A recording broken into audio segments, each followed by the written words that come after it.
Audio Jungle.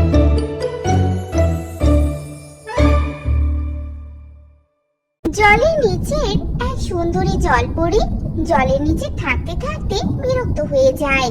তার ইচ্ছে হয় সে মানুষের কাছে যাবে, মানুষদের সঙ্গে বসবাস করবে। ধুর, জলের নিচে একঘেয়েমি জীবন আর ভালোই লাগে না।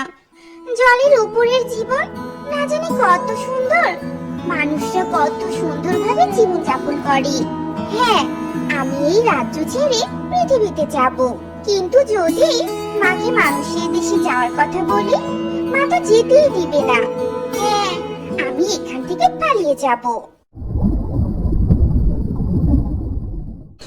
কি সুন্দর মানুষদের দেশ, কত গাছপালা।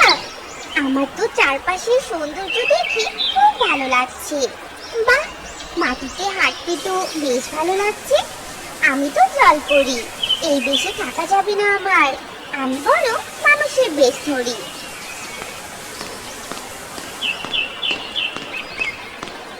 একে আমার তো শ্বাস নিতে কষ্ট হচ্ছে, মাথাটা ঘুরছে, আমি তো হাঁটতে পারছি না, চোখটা কেমন জানি ঝাপসা দিয়ে আসছে। আজ ভালোই বেচাকেনা হয়েছে আর বেশ লাভও হয়েছে। এই টাকাগুলো দিয়ে আমি মাংস ভাত খাবো। একই ওখানে ওটা কে পড়ে আছে দেখি তো। একই, এ তো এক সুন্দরী মেয়ে, মনে হয় জ্ঞান হারিয়ে পড়ে আছে। একে এক্ষুনি বাড়ি নিয়ে যাই।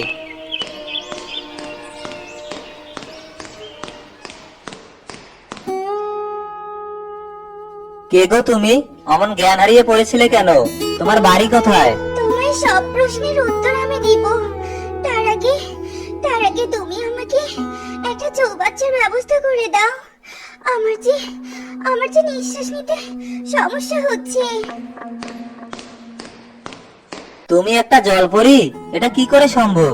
হ্যাঁ গো, আমি এক জলপরী। আমি তোমাদের মানুষদের রাজ্যে ভ্রমণে এসেছি, কিন্তু আমি বুঝতে পারিনি যে জল ছাড়া আমার শ্বাস নিতে এত কষ্ট হবে। তুমি খুব ভালো গো, তুমি আমার জীবন বাঁচিয়েছো। জানো তো যুবক, আমি জাদু জানি। আমি জাদু করে মুক্ত দিতে পারি, দেখবে? না না, আমার কোনো মুক্তর দরকার নেই। খবরদার, তুমি আর কাউকে মুক্তর লোভ দেখিও না। মানুষের বড়ই লোভ গো। ও, বুঝেছি। সত্যি তুমি অনেক ভালো গো, তোমাকে আমার খুবই পছন্দ হয়েছে। আমার রাজ্যের সবাই বলে মানুষেরা নাকি ভালো হয় না, কিন্তু তুমি সেই ধারণা ভুল প্রমাণ করলে। আজ থেকে আমি তোমার এখানেই থাকবো। এরপর থেকে জলপরী রমেশের বাড়িতেই থাকতে শুরু করে। ধীরে ধীরে রমেশের সাথে জলপরীর একটা সম্পর্ক তৈরি হয়। তারা একে অপরকে ভালোবেসে বিয়ে করে নেয়। এভাবেই কেটে যায় কিছুদিন। হায় হায়, আমার একই হয়ে গেল। আমি যে পথে বসে গেলাম গো, পথে বসে গেলাম। কি হয়েছে গো, এভাবে কাঁদছো কেন? সর্বনাশ হয়ে গেছে গো গিন্নি, আমার সর্বনাশ হয়ে গেছে। আমাদের দোকানটা পুরো ছাই হয়ে গেছে। এবার আমাদের সংসার কেমন করে চলবে বলো? চিন্তা করো না গো, এতদিন তোমার প্রয়োজন হয়নি দেখি আমি মুক্ত দেইনি, কিন্তু আজ আমি তোমায় মুক্ত দিচ্ছি। এই নাও মুক্ত। এই মুক্ত বিক্রি করলে অনেক টাকা পাবে গো, আমাদের অভাব ঘুচবে। এরপর রমেশ মুক্ত নিয়ে বাজারের পথে রওনা হয়। কিছু দূর যেতেই রমেশ একটা বড় গাছের নিচে বসে পড়ে আর হাসতে শুরু করে। আমার অনেক মুক্ত চাই। মুক্তর জন্যই তো জলপরীর কাছে ভালো সেজে ওকে বিয়ে করেছি। সেটা তো জলপরী বুঝতেও পারেনি। কিছুদিন পর তো আমার ভাগ্য আরো খুলে যাবে, কারণ জলপরী তো গর্ভবতী। কিছুদিন পর ওর বাচ্চা হবে, সেই বাচ্চাও নিশ্চয়ই জলপরী হবে। তখন দুটো জলপরীর কাছ থেকে আমি অনেক মুক্ত নিতে পারবো। এসব ভেবেই তো আমার বড্ড আনন্দ হচ্ছে।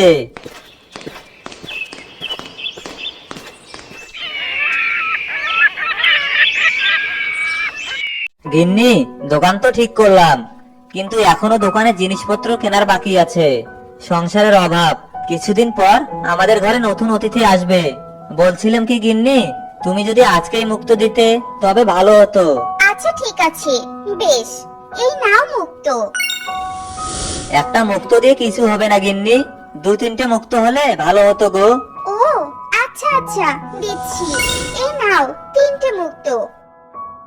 এভাবেই রমেশের লোভ দিন দিন বাড়তেই থাকে। এদিকে জলপরীরও বাচ্চা দেওয়ার সময় চলে আসে। অবশেষে একদিন জলপরি একটা সুন্দর ফুটফুটে কন্যা সন্তানের জন্ম দেয়। কিন্তু অবাক করা কাণ্ড, জলপরি সাধারণ আর 5টা মানুষের মতো সাধারণ মানুষের বাচ্চার জন্ম দেয়। এটা কি হলো? কি ভাবলাম আর কি হলো? জলপরীর মানুষ সন্তান হলো, তবে কি আমার মনের আশা পূরণ হবে না? কি গো, কি ভাবছো? দেখো, আমাদের মেয়ে হয়েছে। তুমি খুশি হওনি? হ্যাঁ হ্যাঁ, খুব খুশি হয়েছি। মানুষের সন্তান জন্ম দিয়ে তুমি খুব ভালো কাজ করেছো।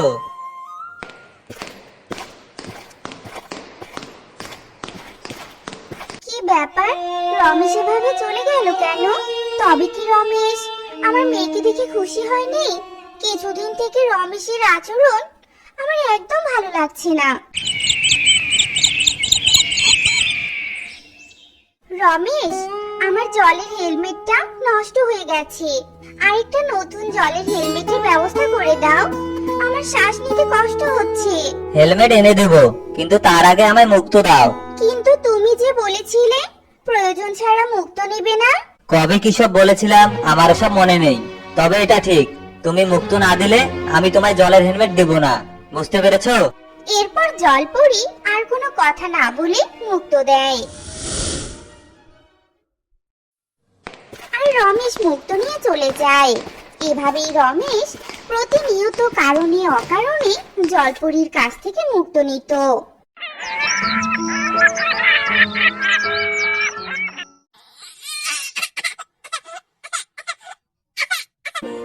রমেশ, আমার মেয়েটার ক্ষুধা পেয়েছে, দয়া করে ওকে আমার কাছে দাও। ও যে কাঁদছে, ওকে কষ্ট দিও না, ও তো তোমারও মেয়ে, তাই না? ওসব মেয়েটে আমি মানি না। তুই আমায় এখন আর মুক্ত দিতে চাস না, তাই তুই যদি আমায় এখন মুক্ত না দিস, তবে আমি তোর মেয়েকে তোকে দেব না, দূরে পাঠিয়ে দেব। না না, তুমি এমন করো না, আমি এক্ষুনি তোমায় মুক্ত দিচ্ছি। এই নাও মুক্ত। মাত্র 3টে মুক্ত? 3টে দিয়ে কিছুই হবে না, আমার 10টা মুক্ত চাই। আমায় এক্ষুনি 10টা মুক্ত দিবি। তুমি এত লোভী? সত্যি, মানুষরা খুব লোভী হয়। আমি তোমায় বিশ্বাস করে ঠকে গেছি। তুমি এতটা খারাপ? হ্যাঁ, আমি এতটাই খারাপ। আমায় এক্ষুনি মুক্ত দে। না না রমেশ, আমার মেয়ের কিছু করো না। আমি মুক্ত দিচ্ছি, দিচ্ছি মুক্ত। এই নাও তোমার 10টা মুক্ত। তোকে ঘরে তালা বন্ধ করে রেখে যাচ্ছি, একদম পালানোর চেষ্টা করবি না। এরপর রমেশ চলে যায়।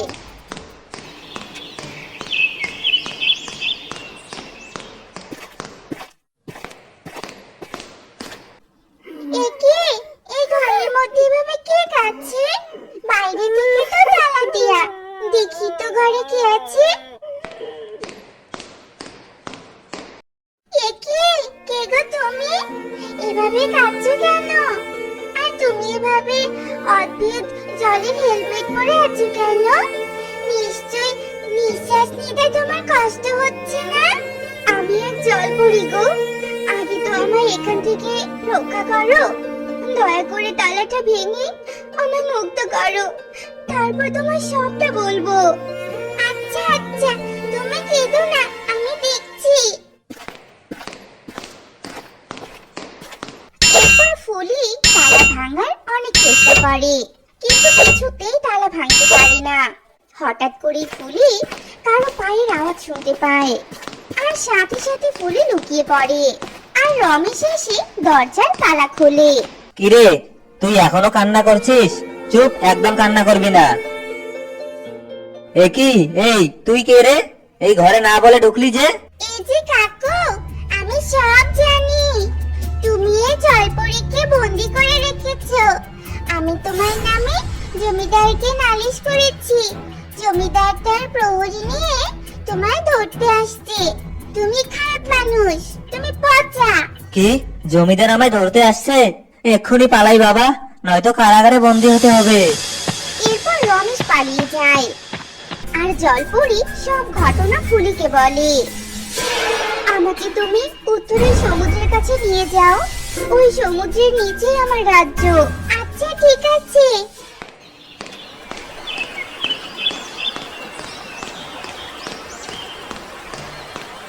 তোমায় অনেক ধন্যবাদ মেয়ে।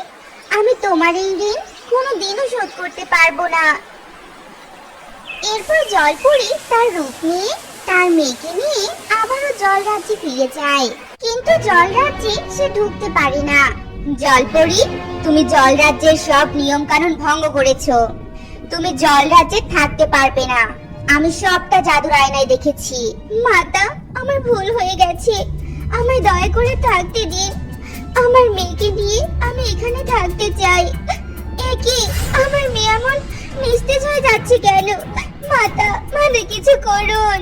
ও মানুষ কন্যা, ও তো জলের নিচে থাকতে পারবে না, আর তুমিও আর জলের উপরে যেতে পারবে না। মাতা, আমায় ক্ষমা করে দিন, আমি আমার মেয়ের সাথে থাকতে চাই। তোমার মেয়েকে বাঁচাতে চাইলে তোমাদেরকে আলাদা থাকতে হবে। তোমার মেয়েকে তুমি এই পাত্রের মধ্যে ভাসিয়ে দাও। এই পাত্রে তোমার মেয়েকে রাখো, তাহলেই তোমার মেয়ে সুস্থ হয়ে যাবে। এরপর জলপরি তার মেয়েকে ওই পাত্রের মধ্যে রাখে, আর বাচ্চা মেয়েটার সাথে সাথে সুস্থ হয়ে যায়। আর জলপরি বাধ্য হয়ে মেয়েকে ভাসিয়ে দেয়। ভালো থাকিস মা, ভালো থাকিস।